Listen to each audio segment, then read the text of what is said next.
بسم اللہ الرحمن الرحیم، ایاک نعبد و ایاک نستعین۔ اس وقت میں مخاطب ہوں کرغزستان کے اپنے تمام پاکستانی جو ہمارے اسٹوڈنٹس ہیں اور باقی پاکستانی ہیں ان سے۔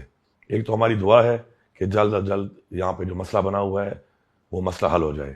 اس کے ساتھ ساتھ چونکہ ہماری یہ ذمہ داری ہے کہ ہمارے جو لوگ وہاں پر ہیں ان کو ہم نے سیف طریقے سے واپس یہاں پہ لانا ہے، تو اس کے لیے پختونخوا کی جو ہماری حکومت ہے وہ اپنے لوگوں کے لیے بھی اور پاکستان کے باقی بھی تمام لوگوں کے لیے وہ آپ کو ماشاءاللہ فری ایئر سروس دے رہی ہے۔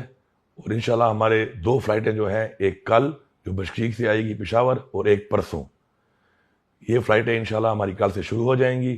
آپ کو ایک نمبر آ رہا ہے یہاں پر، اس نمبر کے ذریعے آپ رابطہ کریں۔ فرسٹ کم فرسٹ سرو کے اوپر انشاءاللہ پاکستان کا کوئی بھی شہری وہاں پر اگر ہے تو وہ اس نمبر کے ذریعے اپنا ڈیٹا اور کوآرڈینیٹ کر کے ہم اس کو انشاءاللہ لانا ہماری ذمہ داری بھی ہے اور انشاءاللہ ہم لائیں گے۔ اس کے علاوہ اور بھی جو لوگ ہیں ان کو بھی ہمیں پیغام دے رہے ہیں کہ آپ بھی رابطہ کریں، چاہے پاکستان کے جس کونے سے بھی ہیں، جس صوبے سے بھی آپ ہیں، پختونخوا کی گورنمنٹ انشاءاللہ آپ کو وہاں سے مفت پہنچانے کے لیے پوری کی پوری سہولیات دے رہی ہے۔ آخر میں میری دعا ہے کہ آپ کو اللہ تعالیٰ محفوظ طریقے سے اپنے گھر والوں کے ساتھ جلد از جلد پہنچائے۔ اس کے لیے ہم آپ کے ساتھ تھے، آپ کے ساتھ ہیں اور انشاءاللہ آپ کے ساتھ رہیں گے۔ بہت بہت شکریہ۔